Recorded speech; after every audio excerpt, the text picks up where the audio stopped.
Assalamualaikum warahmatullahi wabarakatuh. Alhamdulillahi rabbil alamin wa bihi nasta'in wa nahmaduhu wa nastaghfiruh. Subhanaka la ilma lana illa ma 'allamtana innaka antas samiul alim. Rabbi shrah li sadri wa yassir li amri wahlul 'uqdatam min lisani yafqahu qawli. Kita syukur pada Allah Subhanahu wa taala di pagi yang mulia, di hari Jumaat, penghulu segala hari, kita berada dalam kuliah ilmu. Mohon keberkatan daripada Allah Subhanahu wa taala agar kita mendapat keridaan-Nya, diberkati segala amalan kita, berkesan dalam mendidik anak-anak kita, segala masak, makan, minum kita itu menjadi penawar terhadap semua ahli keluarga kita. InsyaAllah mudah-mudahan niat kita yang baik diberi ganjaran yang besar oleh Allah Subhanahu Wa Taala. Walaupun amalan kita ni adalah sedikit, tetapi manfaatnya, kebajikannya besar di sisi Allah Subhanahu Wa Taala. Jadi kita mulakan dulu dengan zikir munajat perempuan, kita sama-sama agar kita mendapat kebersihan, kekuatan, kesucian hati kita. InsyaAllah mudah-mudahan. 1, 2, mula. Subhanallah walhamdulillah wa la ilaha illallah wallahu akbar. Subhanallah walhamdulillah wa la ilaha illallah wallahu akbar. Subhanallah walhamdulillah wa la ilaha illallah wallahu akbar. Subhanallah walhamdulillah wa la ilaha illallah wallahu akbar. Allah, Allah, Allah ya Allah, Allah ya Allah, Allah ya Allah, Allah, Allah, Allah ya Allah. Hasbi Rabbi Jallallah ma fi qalbi ghairullah. Nur Muhammad sallallahu. Hasbi Rabbi Jallallah ma fi qalbi ghairullah. Nur Muhammad sallallahu. Tubna ila Allah warja'na ila Allah wa nadimna ala ma fa'alna. Tubna ila Allah warja'na ila Allah wa nadimna ala ma fa'alna. Wa subhana man la yaqdiru al-khalqu qadrahu wa man huwa fawqa al-arshi fardun muwahhadu. Malikun ala arshi samai muhaiminu li'izzatihi ta'nul wujuh wa tasjudu. Hasbi Rabbi Jallallah ma fi qalbi ghairullah. Nur Muhammad sallallahu. Hasbi Rabbi Jallallah ma fi qalbi ghairullah. Nur Muhammad sallallahu.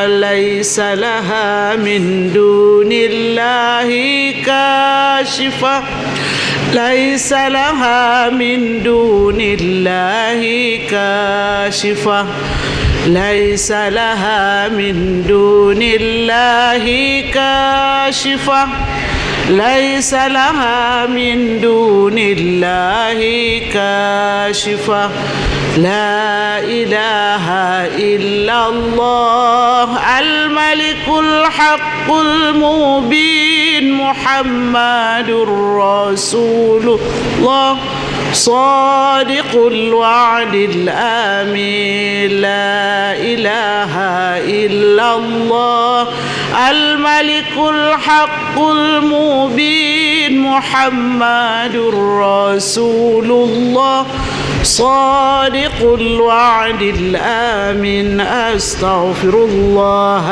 إن الله كان توابا أستغفر الله إن الله كان توابا أستغفر الله إن الله كان توابا.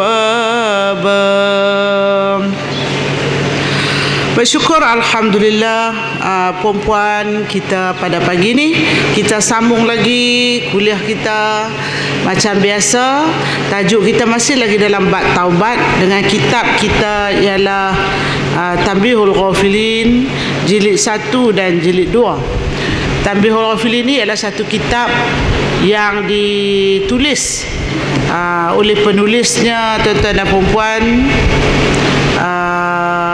Abdullah Abu Lais As-Samarqandi. Dia ni merupakan seorang penulis kitab yang banyak membicarakan tentang bab akhlak. Dan kita baca tajuk kitab ni yang diberi nama Tanbihul Ghafilin ni ialah memperingati orang-orang yang lalai. Mana kita ni kalau tak peringat ghalit, kita ghalit. Kalau boleh pergi makan kenduri sehari 2, 3, 4 kali, balik tidur tengah letih. Lepas tu tak main mengaji seminggu, letih. Awak tak main mengaji, letihlah ustazah. Kenduri, makan banyak, letih kita. Jadi kalau tak ada orang yang memperingati itu, kita letih seminggu tu jadi sebulan. Itu yang kita adakan juga jadual kelas pengajian kita baca kitab Tanbihul Ghafilin ini. Dia sentiasa memperingati tentang kelalaian kita dalam bab taubat, dalam tanggungjawab kita kepada ibu bapa, tanggungjawab sebagai seorang suami, seorang isteri, tanggungjawab anak kepada kedua ibu bapa, bagaimana kita menikmati kekayaan sehingga kita lalai, sehingga kita ghalit. Jadi kitab ni dia memperingati kita agar kita ni sentiasa berada pada ihdinas siratal mustaqim, tunjuklah jalan yang benar, mudah-mudahan. Jadi perempuan kalau kita nak mengaji ni macam-macam lah ada halangan. Kadang-kadang kawan-kawan kita tak tolong bagi semangat kita. Kadang-kadang dalam rumah tu orang yang paling dekat dengan kita tu kadang-kadang lah dia kata pergi mengaji buat apa, perangai dia macam tulah, kuih derah, jerkah laki, dia kata. Dia jadi penghalang pada kita. Kadang-kadang dalam diri kita sendiri banyak penghalang. Oleh sebab itu tuan-tuan dan puan, kita tak payahlah cari alasan. Sebab kalau kita tengok pada cerita kisah Luqmanul Hakim, tuan-tuan dan puan, ambil pengajaran tu. Luqmanul Hakim pada suatu hari dia dengan ayah dia nak pergi ke pasar.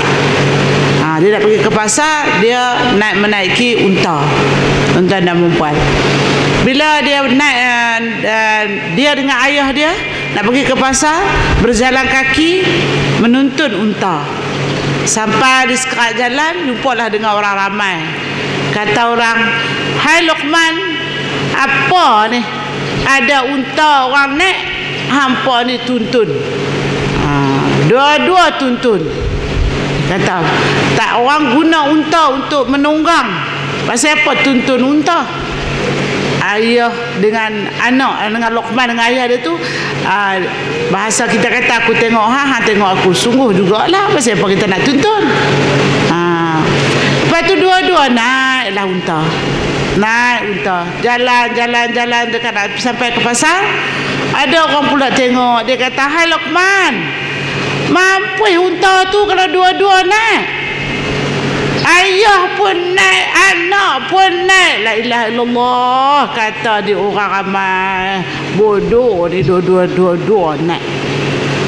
Luqman tengok ayah dia tengok Luqman. Sungguh juga ayah ni yang naik berdua-dua ni buat apa? Turun seorang. Ayah Luqman turun. Ayah Luqman tuntun unta, Luqman naik atas unta. Jalan sampai ke sana. Dia kata, jumpa dengan orang juga. "Hai Luqman, tak kesian kakak ayah? Ada kepatut anak bersenang lenang. Ayah menjadi hamba pada anak. Dunia akhir zaman." Jadi Luqman tengok ya, sungguh juga dia pula naik, bagilah ayah naik.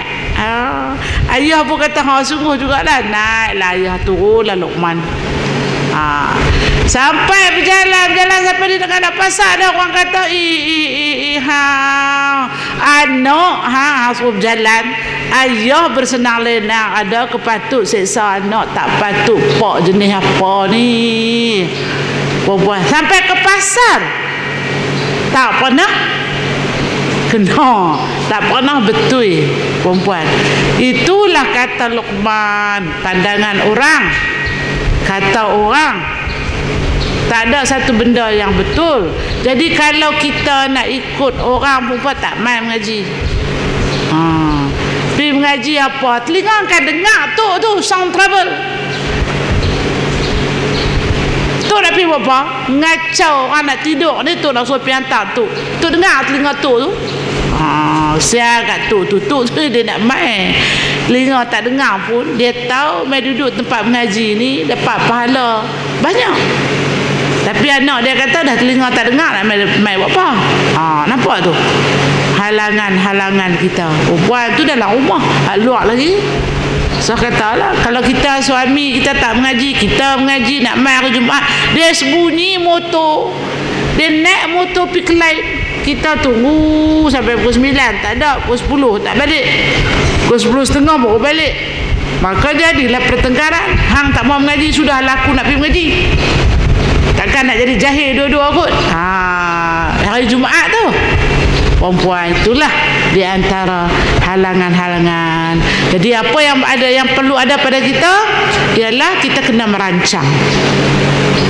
Habang siap-siap dah dekat suami kita, hari Jumaat pagi ni moh nak pergi mengaji, motor tu pergi hantar, tak apa, ambil motor, pergi ambil. Kalau tak mau bagi motor, bawa motor. Sebab seminggu sekali je. Kalau tak pergi sekali ni, kali depan, kata Sayyidina Ali, 40 hari tak jumpa orang-orang alim, tak jumpa kelas-kelas pengajian.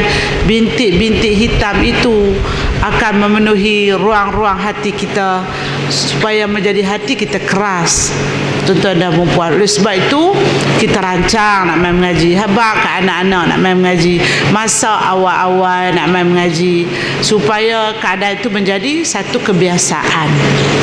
Maka halangan-halangan itu dapat dikurangkan. Itu penting. Yang keduanya, kita kena bersiap sedia lebih awal. Minda kita perempuan bagi awal, bangunnya awal, bercakap dah semalam hari Khamis tu, bercakap dah hari Jumaat ni tak mau pergi mana, belah pagi nak pergi mengaji. Kita bercakap dengan diri kita, kita pujuk hati kita, kita ingatkan hati kita, aku ni semakin hari semakin tua, kudrat semakin hari semakin kurang, maka aku kenalah cari bekal-bekal. Beda-beda aku nak mati. Di antara jalan pintas untuk mencari pahala yang banyak ialah tempat-tempat pengajian. Jadi kita pujuk hati kita supaya timbul kesedaran, baru kita rasa seronok untuk datang belajar, untuk datang mengaji. Maka apabila hati kita seronok, niat kita baik, jiwa kita lapang, mudah mendapat ilmu, mudah mendapat keberkatan, keberkatan, dan keberkatan yang puan-puan datang akan diberi juga, infaknya akan dirasai juga oleh ahli keluarga, insya-Allah. Mudah-mudahan puan-puan ni cuti-cuti sekolah ni memanglah banyak kenurinya, anak-anak pun ramai di rumah, kadang-kadang kita melut kan perempuan, makan tak berhenti, pinggan tak ada nak basuh, tangan tu tak ada nak kering, peti ais sehari-hari 500-600 kali buka, sampai kita pun buka juga cari senduk lah peti ais, terlupa. Nak habaq kata kita ni kalut perempuan. Nak habaq pergi kalut, dia buka peti ais dia, aku nak ambil apa ni, nak ambil senduk. Peti ais tu pula macam dengan orang kata apa, macam dengan mari maju, mertabak hak bulan puasa dulu ada, acat hak bulan puasa dulu pun ada, ikan kasar hak bila pun ada, pakat bulan tu penuh di bunga telur ni, orang kurang-kurang semua sumbat lah tu, ada kot seraga bunga telur. Tu jadi dia jadi macam sarang labah tu, apa nama peti ais. Balik saya pergi buang-buang setengah, daun selom hak bila tu kering, supaya menarik. Tuan-tuan dan puan, okey. Mari kita tengok pula kitab kita. Perempuan yang ada kitab lama 138, kitab baru pun lebih kurang dekat-dekat tu lah yang ada kitab. Berapa orang yang tak ada kitab kan tak bawa? Tak apa. Saya kita tengok. Saya ada kitab di sini, tadi saya bawa main.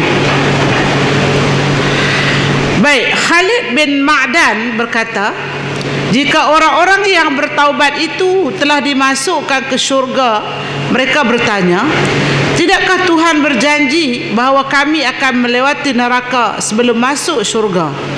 Maka dijawab, ketika kamu melaluinya, ia sedang padam. Al-Hasan berkata, Nabi SAW bersabda, innahu rajama imra'atan zanat summa shalla 'alaiha faqala lahu ba'du sahabah ya Rasulullah rajamtaha wa sallaita 'alaiha faqala laqad tabat taubatan law fa'alat misla zalik 70 marrah taballahu 'alaiha. Kita dengar hadis ni menarik perempuan dan buat pengajaran besar. Ketika selesai melaksanakan hukum rejam, hukum rejam ni bagi orang yang berzina lah, terhadap wanita yang berzina sehingga mati, lalu menyembahyangkannya, ditegur oleh sebahagian sahabat, ya Rasulullah, engkau yang menghukum rejam, kemudian kamu sembahyangkannya? Jawab Nabi SAW, sungguh ia telah bertaubat, yang andaikan ia berbuat 70 kali seperti itu, nescaya diampunkan oleh Allah. Yakni ia telah bertaubat benar-benar, dan taubat yang benar-benar itu pasti diterima. Meskipun bagaimana besarnya dosa, tetap akan diampunkan. Ini dosa bagi penzina, perempuan. Kita bila sebut penzina ni, kita perempuan gerun, takut sangat, jijik. Berzina ni dia masuk dalam bab dosa besar, dan dia sama dosa dia, grup dosa dia tu dengan arak, dengan dada, dengan riba, berjudi, bertenung nasib, pergi jumpa bomo minta ubat ke orang tu orang ni, perempuan, rasuah ni, derhaka ibu bapa ni, termasuk dalam kategori dosa besar. Makan daging babi, perempuan, makan daging anjing, itu dosa besar. Jadi syirik memang dosa besar. Dia syirik ni dia memang keluar terus dah. Orang yang syirik ni tak ada lah keampunan oleh Allah, kecuali dia masuk balik, dia bertaubat.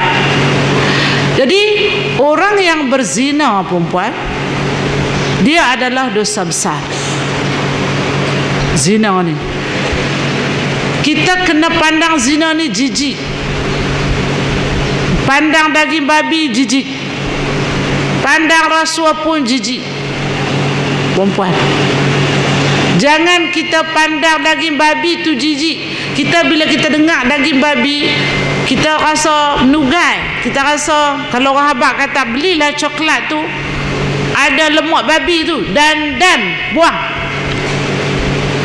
Tu perempuan, kita rasa jijik. Sejak apa? Sejak mak kita, daripada kita lahirkan, daripada kecil-kecil, tadika, dari sekolah menengah, sekolah rendah sampai kita tua ni, memang semua orang kata daging babi tu jijik.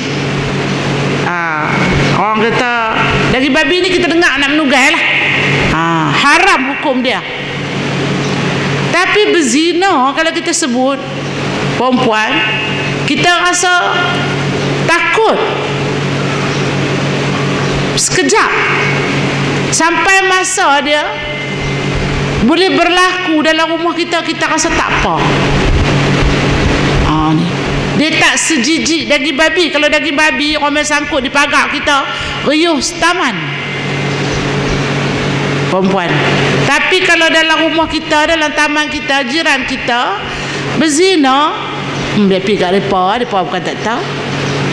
Duduk dalam rumah kita tu, anak kita tu berzina sampai dapat anak luar nikah, sampai dapat anak. Anak nombor 2 abang pula pun dah mengandungkan juga. Duduk dalam tu rumah kita, tak apa. Sembunyi, orang kata tutup, tingkat tutup apa semua. Tak berasa jijik macam daging babi. Ini kita ni pelik, tuan-tuan dan puan. Sama juga dengan rasuah, perempuan. Ada orang jijik rasuah. Orang pandang rasuah, masyarakat pandang rasuah ni satu benda yang salah dari segi undang-undang. Berasa macam itulah, segi agama pun salah. Tapi tidak, kesalahan kita tu, pandangan kita tu salah tu, haram tu, tak seperti jijiknya daging babi. Dia tak sampai peringkat tu. Kenapa? Itu persoalan dia. Kenapa? Kenapa tak pandang rasuah, tak pandang berzina tu sejijik seperti jijiknya daging babi? Adakah kerana daging babi, daging anjing ni kita berasa haram tu, kerana nenek moyang kita rasa daging babi ni haram?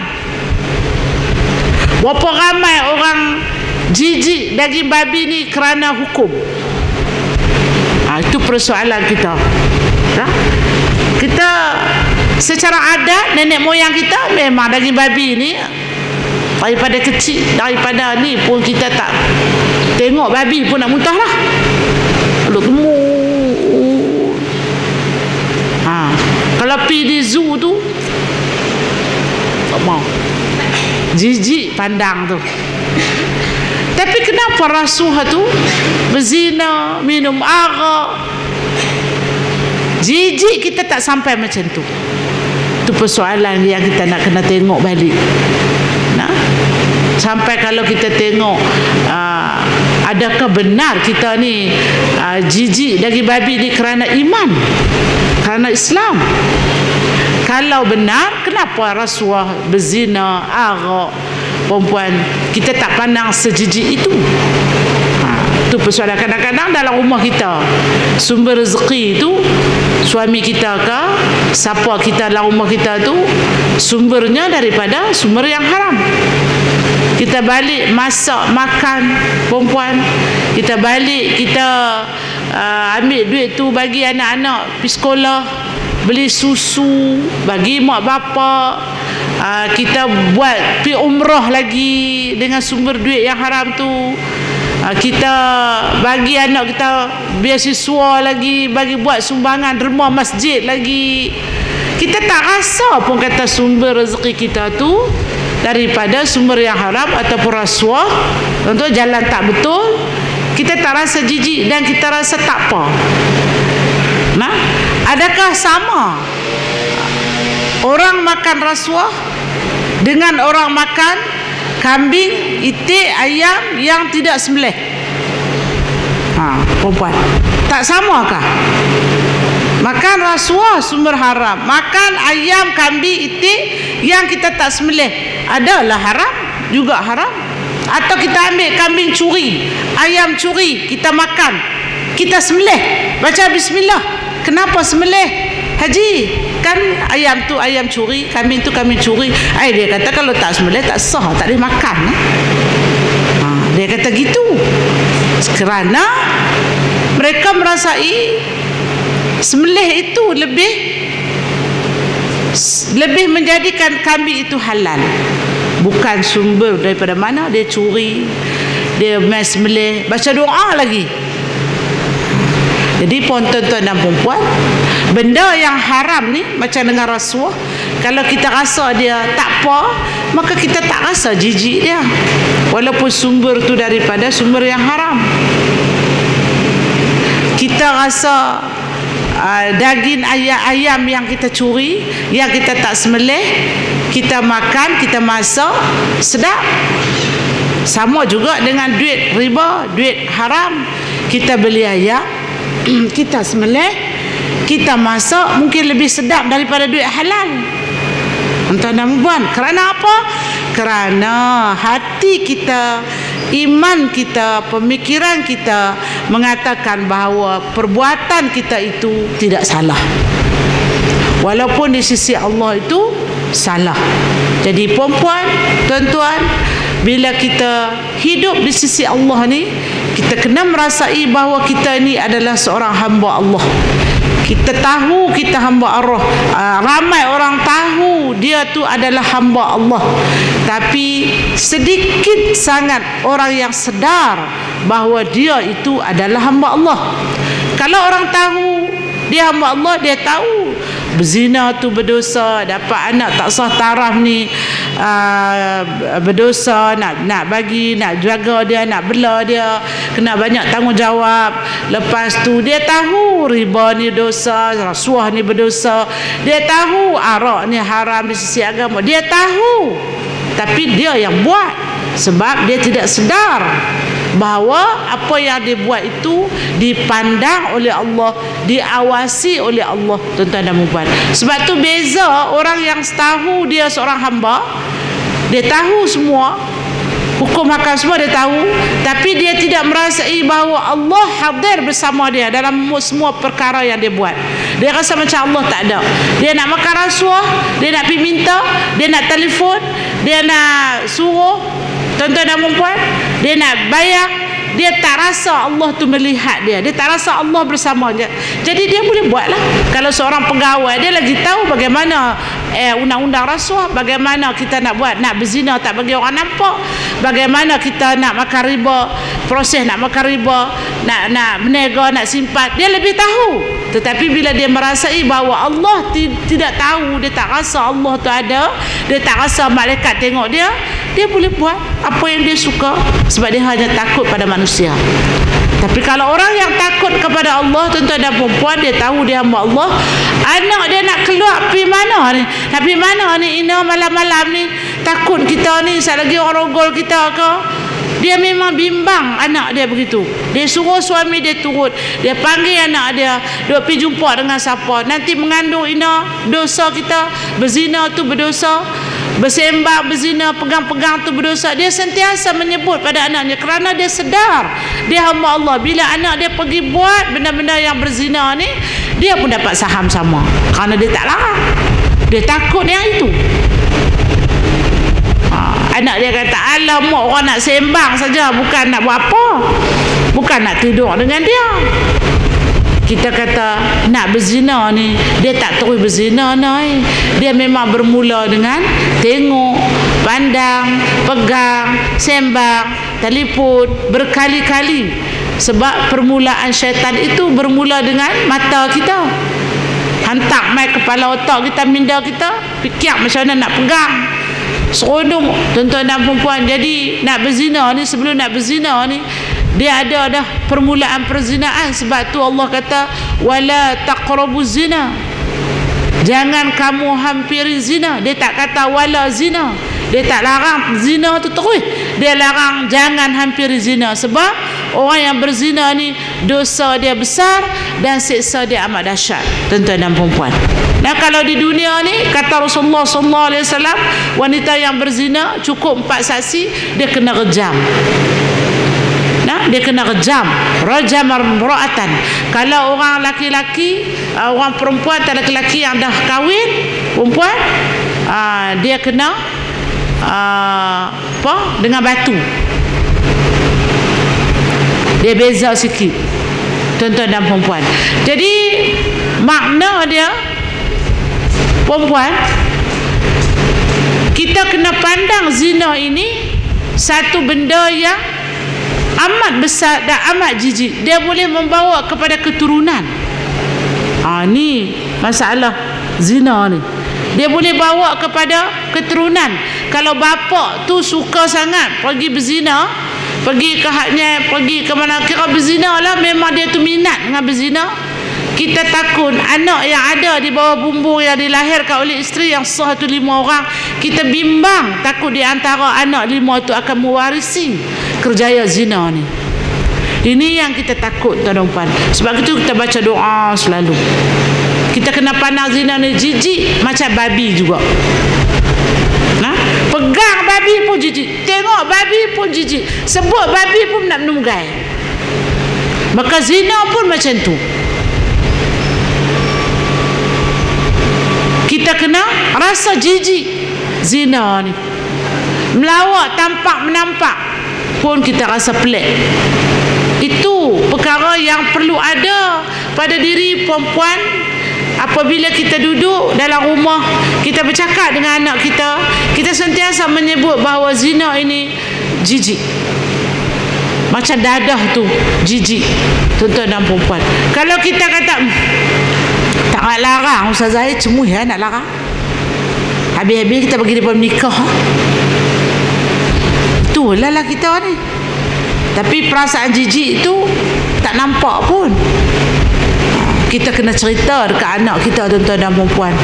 Bila kita ada anak dara, anak terona pun serupa.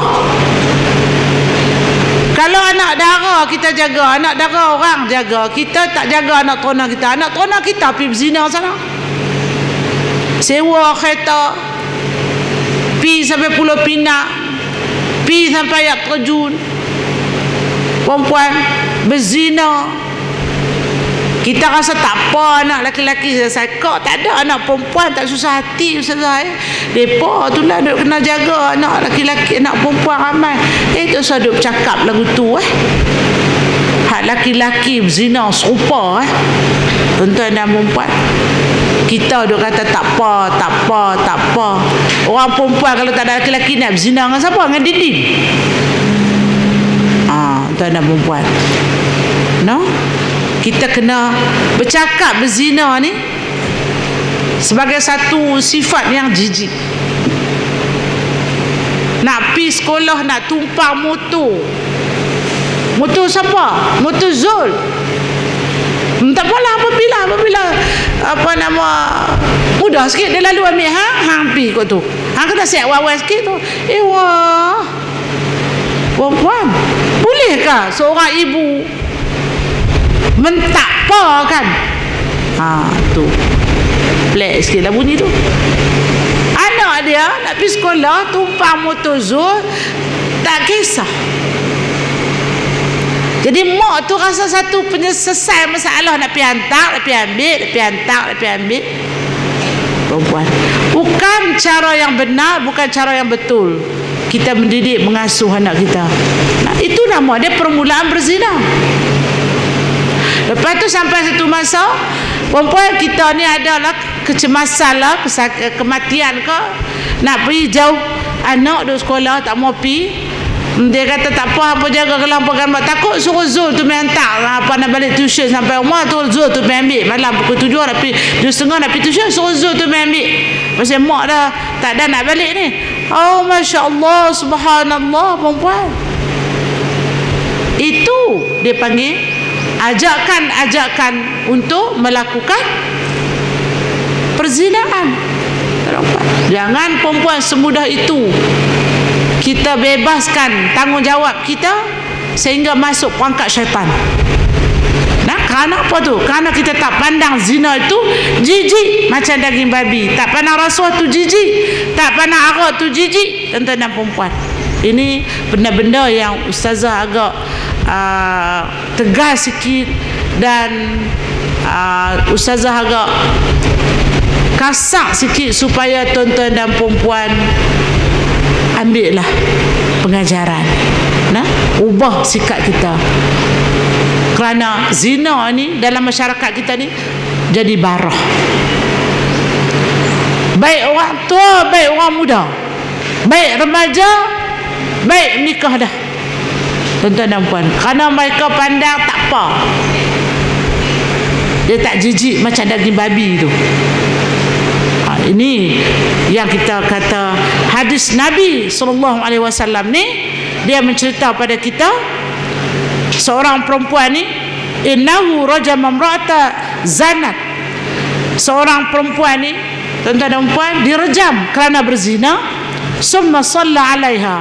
Lepas tu dia mati, Nabi sembahyangkan dia. Lepas tu sahabat tanya, wahai Rasulullah, dia berzina, engkau rejam dia, engkau hukum dia, kenapa engkau sembahyang pada dia? Sahabat tanya dia, laqad tabat taubatan, kerana itulah dia ni merupakan orang yang bertaubat. Taubatan lau fa'alat misla zalik 70 marrah, walaupun dia berzina sampai 70 kali, tuan-tuan dan perempuan, tapi dia kena hukuman macam tu, dia memang dikira orang yang bertaubat, kata Rasulullah SAW. Dan taubat yang benar-benar itu pasti diterima Allah Subhanahu Wa Taala. Taballahu 'alaiha. Makna dia, kalau kita ni di kalangan anak kita ada yang berzina sampai melahirkan anak perempuan, kita rasa macam mana nak menyelesaikan masalah dia, kita ajak dia bertaubat. Sesungguhnya orang bertaubat ini diterima Allah. Allah ni Maha Pengasih Penyayang. Ataupun kita perempuan dulu-dulu, masa muda dara kita dulu ni, berkawan dengan orang lelaki, berani dengan orang lelaki sampai bertepuk bertampak. Kadang-kadang kita jadi baik, tuan-tuan dan perempuan, dengan dia sampai kita berzina perempuan. Jadi kita pun kahwinlah dengan dia, dapat anak, tapi kita belum bertaubat. Kita bertaubat pada Allah supaya kita tidak menjadi keturunan kita. Ya Allah, ya Tuhanku, Engkau ampunlah dosaku, kerana kejahilan aku dulu, aku terlanjur, aku tersalah, aku melakukan dosa besar. Engkau jadikanlah kesalahan aku ini pengajaran yang besar pada anak-anakku. Janganlah Engkau menjadikan kesalahan aku ni diwarisi oleh anak-anakku, kerana itu adalah jijik di sisimu Allah. Kita doa selalu perempuan. Itu sebab tu kita bertaubat daripada melakukan dosa besar itu. Allah kasih, Allah terima, Allah sayang. Jangan kita biar pi saja. Tu berzina. Berzina ni tuan-tuan dan perempuan, anak yang dilahirkan hasil dari berzina tu memang bukan anak sah taraf. Nah, ada di kalangan kita hari ini tanya, kalau saya dapat anak sah taraf ustazah, saya menyusu anak tu, lepas tu saya kahwin dengan bapa tu, adakah jadi anak susuan? Kadang-kadang benda yang haram ni kita nak jadi halal, macam mana tuan dan perempuan no? Itu sampai macam tu dia fikirkan, adakah halal anak tu dengan bapa tu jadi anak susuan.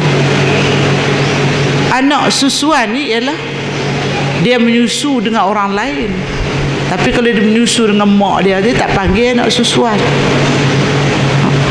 Anak tak sah taraf ni tuan-tuan dan puan, tanggungjawab besar dia ialah pada ibu. Dia sebelah ibu, dia tak pi sebelah bapa. Kalaulah ada orang ada anak tak sah taraf, dia belalah, ibu ni bela dia sampailah dia nak masuk sekolah. ibu ni tahu bapa dia siapa. Jadi dia pun sembang lah.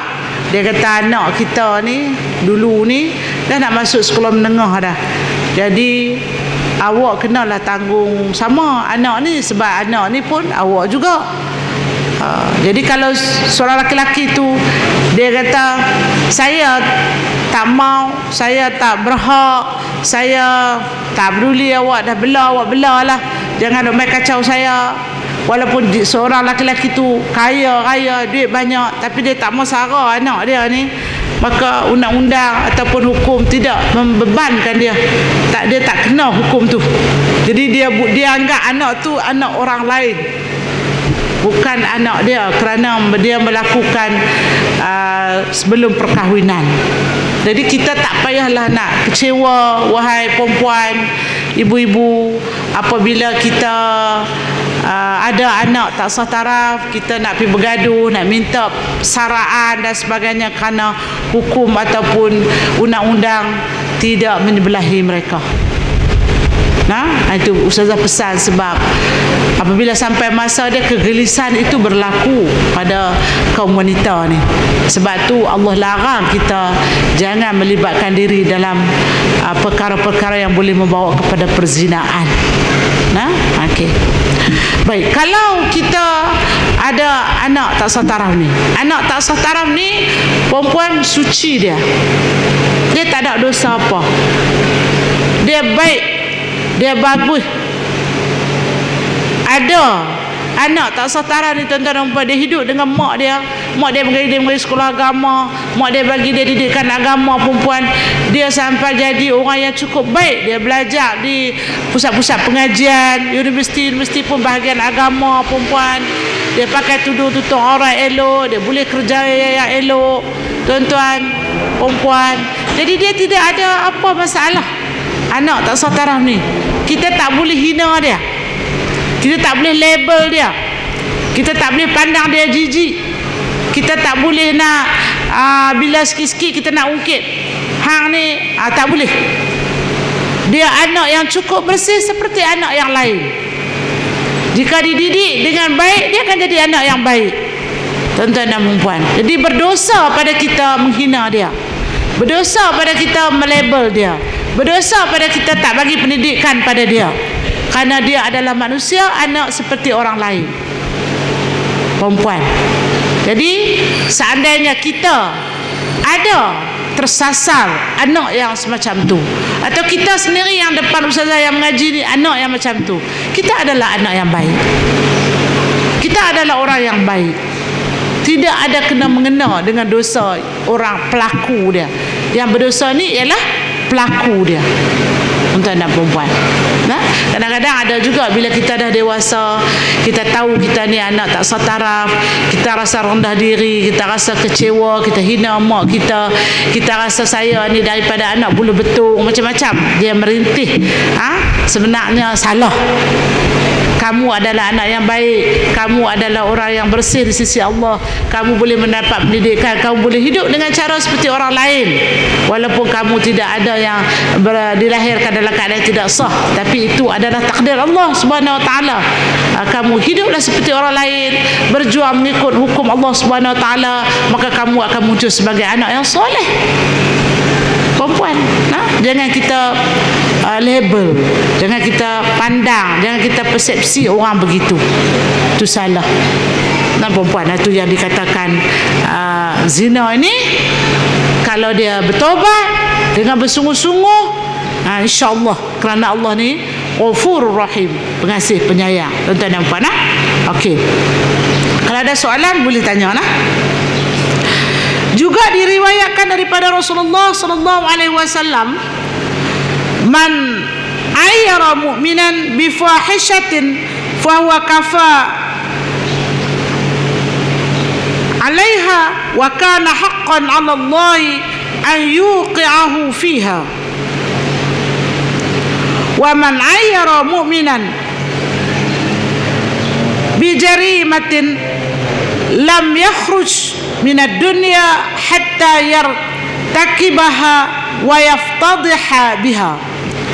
Rasulullah sallallahu alaihi wasallam, tuan-tuan, dia kata Siapa yang mengejek, man ayyara mu'minan, siapa yang mengejek seorang mukmin kerana dosa. Nah, siapa yang mengejek, tadi macam saya sebut tadi, kita ejek anak tak sah taraf tu, dia kata man ayyara mu'minan bi fahishatin fahuwa kafa.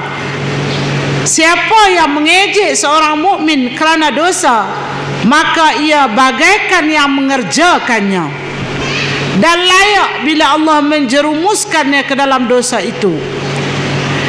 Kita katakanlah, kita ni tengoklah seorang perempuan tu berjalan pergi dengan pakaiannya yang seksi, waktu dia keluar, waktu dia balik, dia mungkin kerja di sebuah hotel lah kita kata, ataupun di sebuah kelab malam lah kita kata. Hati kita tu kita kata dia ni memang zina, kerja dia tu jadi pelacur lah kita kata kat dia. Tapi dia tak jadi pelacur pun, sekadar dia bekerja saja, maka dosa tu kita tanggung. Sebab tu kita tak boleh kata pada seseorang yang belum kita tahu apa kejahatan dia, kita hina dia, kita label dia, kerana kejahatan itu akan datang kepada kita. Tu nasihat Nabi ni. Lepas tu dia kata, dan siapa yang mengejek orang mukmin kerana sesuatu dosa, maka ia tidak akan keluar daripada dunia sehingga melakukan dosa itu, dan terbuka rahsianya di muka umum sehingga mereka merasa malu.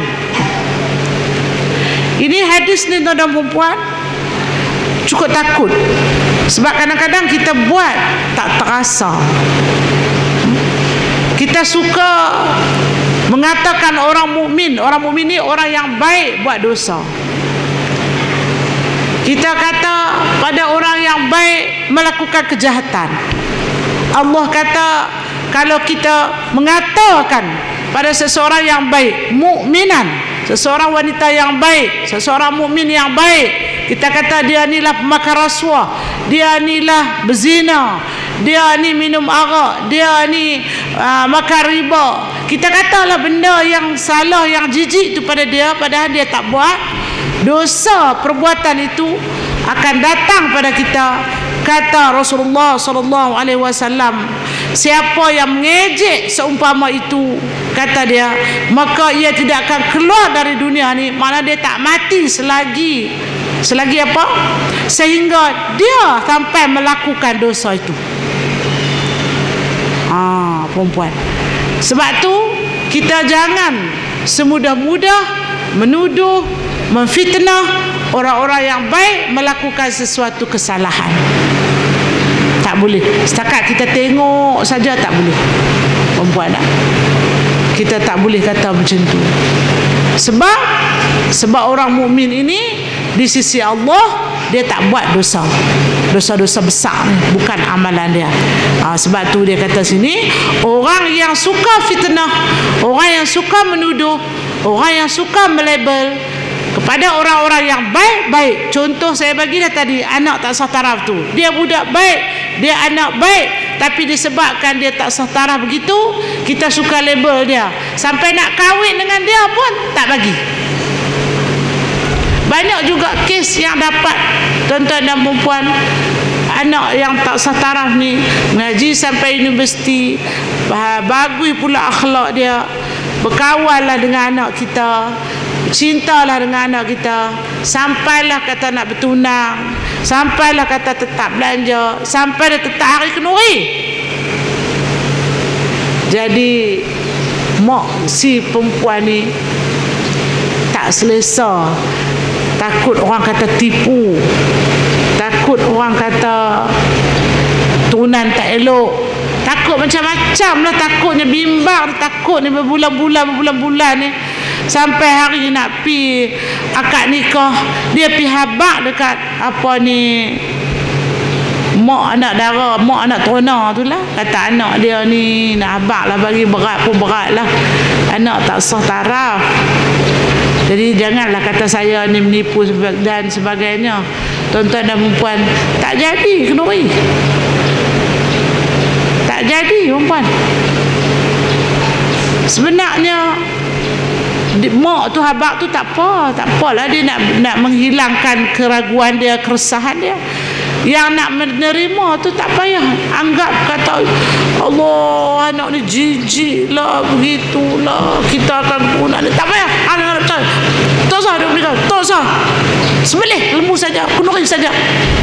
Sampai macam tu perempuan, kenuri sampai sehari suntuk, tak ada perkahwinan. Jangan sampai macam tu. Salah cara kita tu. Baik anak tu, elok anak tu, suci anak tu, tak ada apa-apa cacat cedera dia, samalah dengan diri kita. Jangan kita dah melabel dia terlalu awal. Bila dia anak tak satarat, kita jijik, sejijik-jijiknya sampai kita menghukum. Jadi resah gelisah dua-dua keluarga tersebut, tuan-tuan dan perempuan. Kalau mak tu pun tak payahlah pihak bak, keadaannya tak sesuai, tuan-tuan dan perempuan. Nah, mak ni pun satu haru juga, dia tak boleh nak duduk, kita kata kat dia lah. Saya nak bagi satu contoh kat tuan-tuan dan perempuan. Itu jadikan pengajaran. Seorang ibu ni, dia hidup dalam taman lah, tapi dia main hidup dalam taman tu, orang memang tak tahu dah dia tu, orang tahu dah kata dia tu tak ada suami, ada anak seorang, anak perempuan. Hiduplah dia mengaji sekolah apa, semua orang tak tahu apa dia ni, tak tahu latar belakang dia ni, tak tahu. Lepas tu anak dia bila hidup bagus, dia mengaji, anak dia mengaji sekolah agama, mengaji kolej agama, pakai tudung labu bulat elok anak dia. Saya pun tak tahu, siapa pun tak tahu, perempuan. Tapi yalah, kita ibu ni, anak dia tahu kata bapak dia ni mati, dia tak tahu ada bapak dia. Sebab dia beritahu kata meninggal lah dia. Sampailah semua orang kata meninggal, jadi dia ibu tunggal. Hidup dia bagus, mak pun bagus, anak pun bagus, dihormati, disayangi dalam masyarakat taman. Cuma sampai masa dia nak kahwin, bila anak dah besar, anak dah bekerja, anak yang dah begitu berakhlak mulia, jadi menjadi sebutan orang. Baguslah anak Kak Minah ni, baguslah begitu. Kalau siapa boleh buat menantu, macam itulah, menjadi idaman lah orang. Bila anak dia kawan-kawan main suara hati lah, dia pun bercakap dengan mak dia.